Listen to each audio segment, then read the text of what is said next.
मजहब दरअसल बड़ी चीज़ है। तकलीफ में, मुसीबत में, नाकामी के मौके पर जब हमारी अक्ल काम नहीं करती और हमारे होश गायब होने को होते हैं, जब हम एक जख्मी जानवर की तरह चारों तरफ डरी हुई लाचार नजरें दौड़ाते हैं, उस वक्त वह कौन सी ताकत है जो हमारे डूबते हुए दिल को सहारा देती है? मजहब। और मजहब की जड़ ईमान है। खौफ और ईमान। मजहब की व्याख्या लफ्जों में नहीं की जा सकती। उसे हम बुद्धि के जोर से नहीं समझ सकते। यह एक अंदरूनी कैफियत है। क्या कहा? अंदरूनी कैफियत। यह कोई हंसने की बात नहीं। मजहब एक आसमानी रोशनी है जिसके उजाले में हम सृष्टि का सौंदर्य देखते हैं। ये एक अंदरूनी। खुदा के वास्ते कुछ और बातें कीजिए। आपको इस वक्त मेरी अंदरूनी कैफियत का अंदाजा नहीं मालूम होता। मेरे पेट में सख्त दर्द हो रहा है। इस वक्त मुझे आसमानी रोशनी की बिल्कुल जरूरत नहीं। मुझे जुल्लाब। एक बार रात को मैं नावेल पढ़ने में डूबा था कि चुपके से कोई मेरे कमरे में दाखिल हुआ और मेरे सामने आकर खड़ा हो गया। मैंने जो आंखें उठाई तो क्या देखा कि मियाँ इब्लीस, शैतान, जिसे बुराई की ओर उन्मुख करने वाली शक्ति माना जाता है, खड़े हैं। मैंने कहा, इब्लीस साहब, इस वक्त आखिर आपकी मुराद मेरे यहाँ आने से क्या है? मैं एक बहुत दिलचस्प नावल पढ़ने में व्यस्त हूँ। बिला वजह आप फिर चाहते हैं कि मैं किताब बंद करके आपसे मजहबी बहस शुरू करूँ? मेरे नज़दीक नावल पढ़ना मजहबी बातों में सिर खपाने से कहीं बेहतर है। आपने जो मेरे दिल में संशय पैदा करने की कोशिश की है, मैं हरगिज उसका शिकार नहीं होना चाहता। मेरे इस कहने पर वह इब्लीस नुमा शख्स मुड़ा और कमरे के बाहर जाने लगा। इस तरह एक फरिश्ते के साथ बर्ताव करने पर मेरा दिल मुझे कुछ कुछ मलामत करने लगा ही था कि वह शख्स एक बारगी मेरी तरफ पलटा और दुख भरी आवाज में मुझसे कहा, मैं इब्लीस नहीं, जिब्राइल हूँ। मैं तुम पर इसका इल्जाम नहीं रखना चाहता कि तुम मुझे इब्लीस समझे। इब्लीस भी आखिर मेरे ही जैसा एक फरिश्ता है। तुम तो क्या, तुमसे बड़े लोगों ने अक्सर मुझे इब्लीस समझकर घर से निकाल दिया। पैगंबरों तक से ये गलती हो चुकी है। बात यह है कि मैं अच्छाई का फरिश्ता हूँ। मेरी सूरत से पवित्रता टपकती है। अगर इब्लीस की तरह मैं हसीन होता तो शायद लोग मुझसे इस तरह का बर्ताव नहीं करते। और भला आप ये कैसे समझे कि मैं आपसे मजहबी बहस करना चाहता हूँ? मुझे बहस से कोई सरोकार नहीं। हर बहस क्योंकि बुद्धि और तर्क पर आधारित होती है, इसलिए वह शैतानी चीज़ है। मजहब की जड़ मजबूत है तो फिर खुदा खुद मजहबी बहस में तुम्हारा साथ देता है, और जब खुदा की मदद शामिल हो तो फिर अकिल से क्या वास्ता। मजहब दरअसल बड़ी अच्छी चीज़ है। अक्ल और ईमान, आसमान और ज़मीन, इंसान और फरिश्ता, खुदा और शैतान। मैं क्या सोच रहा हूँ? सूखी हुई खुश्क जमीन बरसात में बारिश से सैलाब हो जाती है और उसमें से अजब तरह की खुशगवार सौंधी खुशबू आने लगती है। कहत अकाल में लोग भूखे मरते हैं। बूढ़े, बच्चे, जवान, मर्द, औरत आंखों में हल्के पड़े हुए, चेहरे जर्द, हड्डियां पसलियां, मालूम होता है कि झुर्री पड़ी हुई खाल को चीरकर बाहर निकली पड़ रही है। भूख की तकलीफ, हैजे की बीमारी, कै, दस्त, मक्खियां, मौत। कोई लाशों को गाड़ने या जलाने वाला नहीं। लाशें सड़ती हैं और उनमें से अजब तरह की बदबू आने लगती है। एक रईस के यहाँ विलायती कुत्ता पला था। उसका नाम था शेरा। उसके लिए रोजाना रातिब खुराक मुकर्रर था और वह आमतौर पर घर के अहाते में ही रहा करता था। कभी कभी बाजारों कुत्तियों के पीछे अलबत्ता भागता था। जब बड़ा हुआ तब उसकी यह आदत भी बढ़ी।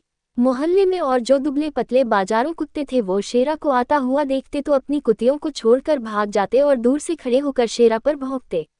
शेरा कुत्तियों के साथ रहता और उन कुत्तों की तरफ रुख भी न करता। थोड़े दिनों के बाद संयोग ऐसा हुआ कि शेरा से बड़ा भारी और दूने जिस्म वाला एक बाजारों कुत्ता उस मोहल्ले में आ गया और वह शेरा से लड़ने पर आमदा हो गया। एक दफा शेरा से उसकी झड़प भी हुई। ऐसे मौके पर कुत्तियां तो सब भाग जाती और सारे बाजारों कुत्ते अपने गिरोह के नेता के साथ मिलकर शेरा पर हमला करते। धीरे धीरे शेरा का अपने घर से बाहर निकलना ही न सिर्फ बंद हो गया बल्कि बाजारों कुत्तों का गिरोह शेरा पर हमला करने के लिए उसके अहाते में आने लगा। जब इस तरह का हमला होता तो घर में कुत्तों के भौंकने की वजह से कानपड़ी आवाज न सुनाई देती।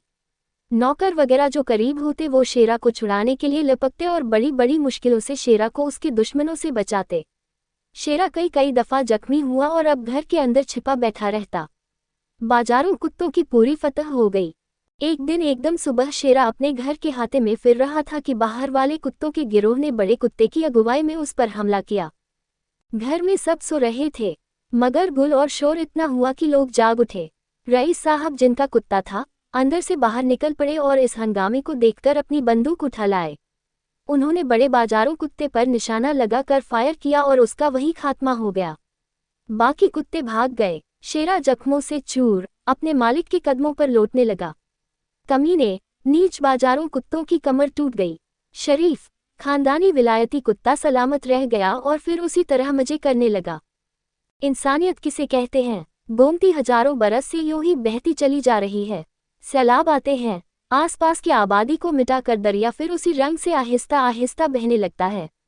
दरिया के किनारे एक जगह एक छोटा सा मंदिर है। इस मंदिर की नींव मालूम होता है बालू पे थी। बालू को दरिया के धारे ने काट दिया। मंदिर का एक हिस्सा झुक गया। अब मंदिर तिरछा हो गया, मगर अभी तक कायम है। थोड़े दिन के बाद बिल्कुल गिर जाएगा। थोड़े दिन तक खंडहर का निशाना रहेगा। इसके बाद जहां पहले मंदिर था वहां से दरिया बहने लगेगा। आज त्योहार है, नहान का दिन है। सुबह सवेरे से नदी के किनारे के मंदिरों और घाटों पर भीड़ है। लोग मंत्र पढ़ते हैं और डुबकियां लेते जाते हैं। दरिया का पानी गंदा मालूम होता है। लहरों पर गेंदे और गुलाब के फूलों की पंखुड़ियां ऊपर नीचे होती हुई बहती चली जा रही हैं। कहीं कहीं किनारों पर जाकर बहुत से फूल पत्तियां, छोटे छोटे लकड़ी के टुकड़े, पिए हुए सिगरेट, औरतों के कपड़ों से गिरी हुई चमकियां, मुर्दा मछली और इसी किस्म की दूसरी चीजें इकट्ठे होकर रुक गई हैं। गोमती नदी, शेरा कुत्ता, मुर्दा मछली, आसमान पर बहते हुए बादल और जमीन पर सड़ती हुई लाश, इन सब पर खुदा अपनी रहमत का साया किए हुए है। कल्लू मेहतर के जवान लड़के को सांप ने डस लिया। बरसात का मौसम था, वह सहन में जमीन पर सो रहा था। सुबह होते हुए उसकी बाईं कोहनी के करीब सांप ने काटा, उसको खबर तक नहीं हुई। 5 बजे सुबह वह उठा तो बाजू पर उसने निशान देखे, कुछ तकलीफ महसूस की। अपनी माँ को उसने ये निशान दिखाए और ये ख्याल करके कि किसी कीड़े मकोड़े के काटने के निशान हैं, वह झाड़ू देने में मशगूल हो गया। कल्लू मेहतर और उसके सारे बीवी बच्चे एक घर में नौकर थे। 15 रुपया महीना उनकी पगार थी। रहने के लिए नौकरों के लिए बनी एक कोठरी थी, जिसमें कल्लू, उसकी बीवी, उसकी 2 लड़कियां और उसका लड़का सबके सब रहते थे। 15 रुपया महीना, एक कोठरी और कभी कभी बचा हुआ जूठा खाना और फटे पुराने कपड़े। कल्लू को जिन साहब के यहाँ से सब मिलता था उनको वह खुदा से कम नहीं समझता था। कल्लू का लड़का 10-15 मिनट से ज्यादा काम न कर सका।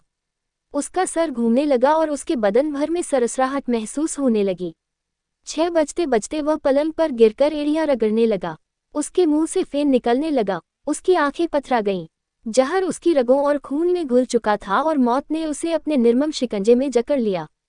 उसके माँ बाप ने रोना शुरू किया। सारे घर में खबर मशहूर हो गई कि कल्लू के लड़के को सांप ने डस लिया है। सबने दवा और इलाज का सुझाव दिया। कल्लू के मालिक के साहबजादे बहुत ज्यादा गरीबों का ख्याल रखने वाले और रहमदिल थे। वह खुद कल्लू की कोठरी तक आए और कल्लू के लड़के को हाथ से छुआ और दवा पिलाई। मगर कल्लू की अंधेरी कोठरी इतनी ज्यादा गंदी थी और उसमें इतनी बदबू थी कि साहबजादे से 4-5 मिनट भी न ठहरा गया। रहमदिली और गरीब परवरी की आखिर एक हद होती है। वह वापस तशरीफ लाकर अच्छी तरह नहाए, कपड़े बदल कर रुमाल में इत्र लगाकर सूंघा, तब जाकर उनकी तबीयत दुरुस्त हुई। रहा कल्लू का लड़का, वह बदनसीब 1 बजे के करीब मर गया। उसकी कोठरी से रोने पीटने की आवाजें रात तक आती रहीं, जिसकी वजह से सारे घर में उदासी छा गई। कफन दफन के लिए कल्लू ने 10 रुपये पेशगी लिए। रात को 8-9 बजे के करीब कल्लू के लड़के की लाश उठ गई। हामिद साहब अपनी रिश्ते की बहन सुल्ताना पर आशिक थे। हामिद साहब ने सुल्ताना को सिर्फ दूर से देखा है। 1-2 लफ्जों के अलावा कभी आपस में देर तक बातें नहीं हुई। मगर इश्क की बिजलियों के लिए लफ्जों की, गुफ्तगू की, जान पहचान की क्या जरूरत। हामिद साहब दिल ही दिल में जला करते, झूम झूम कर शेर पढ़ते और कभी कभी जब इश्क की शिद्दत होती तो गजल लिख डालते और रात को दरिया के किनारे जाकर चुप बैठते और ठंडी सांसें भरते। उनके सिर्फ 2 गहरे दोस्त उनके इश्क का राज जानते थे। इस तरह अपने दिल की आग छिपाने पर वो हामिद की तारीफ किया करते थे। शरीफों का यही दस्तूर था। देखना भी उन्हें तो दूर से देखा करना। शेवा ए इश्क नहीं, हुस्न को रुस्वा करना।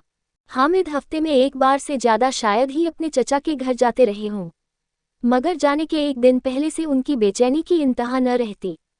शायर ने ठीक कहा है कि मिलने का वायदा जैसे जैसे नजदीक आता जाता है, देखने का शौक वैसे वैसे तेज होता जाता है। उनके दोस्त जब हामिद की ये कैफियत देखते तो ये शेर पढ़ते, इश्क पर जोर नहीं है ये वह आतिश गालिब, कि लगाए न लगे और बुझाए न बुझे। हामिद साहब शर्माते, हंसते, खफा होते, घबराते, दिल पर हाथ रखते और अपने दोस्तों से विनती करते कि उन्हें छेड़े मत। सुल्तान बेगम शरीफजादी ठहरी। इश्क या मोहब्बत के शब्द इज्जतदार बहू बेटियों की जबान तक आना मुनासिब नहीं। उन्होंने अपने हामिद भाई से आंख मिलाकर शायद ही कभी बात की हो, मगर जब वह हामिद भाई को अपने सामने घबराते और झेपते देखती तो दिल ही दिल में सोचती थी कि शायद इश्क किसी चीज़ का नाम है। हामिद बेचारे को पाक मोहब्बत थी, इसलिए अगर कभी सुल्ताना और वह अकेले कमरे में रह भी जाते तो सिवाय इसके कि वह डरते डरते बहुत दबी हुई ठंडी सांस लेते, वे किसी नाजायज़ तरीके से इश्क का इजहार नहीं करते। एक मुद्दत तक इश्क का ये सिलसिला यूं ही जारी रहा।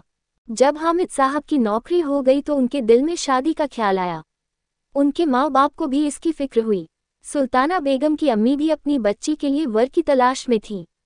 हामिद साहब ने बड़ी मुश्किल से अपनी माँ को इस बात से आगाह करवा दिया कि वो सुल्ताना बेगम से शादी करना चाहते हैं। शादी का प्याम भेजा गया, मगर सुल्ताना बेगम की वालदा को हामिद मियाँ की अम्मी की सूरत से नफरत थी। हमेशा इन दोनों खातूनों में अदावत और दुश्मनी थी। हामिद मियाँ की अम्मी अगर अच्छे से अच्छा कपड़ा और जेवर भी पहने होती तो भी सुल्ताना बेगम की माँ उन पर कोई न कोई ताना जरूर मारती और उनके लिबास में कुछ न कुछ ऐब जरूर निकालती। अगर एक के पास कोई जेवर होता जो दूसरी के पास न होता तो दूसरी बेगम जरूर अगली मुलाकात के मौके पर उससे बेहतर उसी किस्म का जेवर पहने होती। एक घर से निकाल दी गई मामा को दूसरे घर में जरूर नौकरी मिलती। हामिद मियाँ के घर से जब शादी का प्याम आया तो सुल्ताना बेगम की वालदा ने हंसकर बात टाल दी।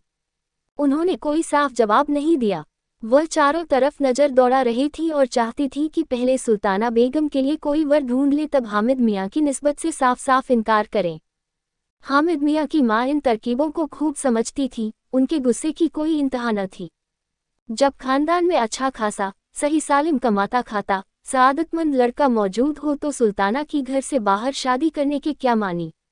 मगर हामिद पर इश्क सवार था। उन्होंने अपने वालदा से कहा कोशिश किए जाए। यूं ही एक मुद्दत गुजर गई। कुछ खुदा का करना ऐसा हुआ कि सुल्ताना बेगम की वालदा को अपनी बेटी के लिए कोई मुनासिब वर न मिला। सुल्ताना बेगम की उम्र 19 बरस की हो गई। उसकी वालदा अब ज्यादा इंतजार न कर सकी, आखिरकार वह रजामंद हो गई। हामिद मियाँ की सुल्ताना बेगम से शादी हो गई। उनकी शादी हुए 2 साल से कुछ ज्यादा हो गए। आशिक की मुराद पूरी हुई। खुदा के फजल से 2 बच्चे भी हैं। एक गरीब औरत एक तारीक अंधेरी कोठरी में एक टूटी हुई झिलंगी चारपाई पर पड़ी कराह रही है। दर्द की तकलीफ इतनी है कि सांस नहीं ली जाती। रात का वक्त है और सर्दी का मौसम। औरत के बच्चा होने वाला है। एक अंधेरी रात में एक गरीब औरत सबसे छिपा कर चुपके से अपने गरीब आशिक से मिलने गई। उस औरत को जब भी मौका मिलता वह उस मर्द से मिलने जाती। इश्क की लज्जत, मौत की तकलीफ के पहाड़ जिनकी चोटियां नीले आसमान से जाकर टकराती हैं, क्यों खड़े हैं? समंदर की लहरें, घड़ी की टिक टिक और पानी के एक एक कतरे की टपकने की आवाज, खामोशी और दिल की धड़कन। मोहब्बत की एक घड़ी, रगों में खून के दौड़ने की आवाज सुनाई देती है। आंखें बातें करती हैं और सुनती हैं, सुअर, पाजी, उल्लू, हरामजादा। गालियां और सख्त तेज धूप जो खाल को मालूम होता है हड्डी तक पिघला देगी। एक जमींदार और उनका काश्तकार जिसके पास लगान देने के रुपए नहीं। साहबजादे ने वालिद को दूसरा खत भेजा है जिसमें उनसे ताकीद के 7 रुपए मांगे हैं। वकालत के इम्तहान की फीस 4 दिन के अंदर जानी जरूरी है। वालिद साहब अपने साहबजादे की पढ़ाई के लिए काश्तकार से रुपए वसूल कर रहे हैं। चारों तरफ सांप रेंग रहे हैं। काले काले, लंबे लंबे फन उठा उठा कर झूम रहे हैं। इनको कौन मारे, किस चीज से मारे? बरसात में बादल की गरज और पहाड़ों की तन्हाई में एक झरने के बहने की आवाज, लहलहाते हुए शादाब खेत और बंदूक के चलने की गरजदार सदा। इसके बाद एक जख्मी सारस की दर्दनाक काए काए काए।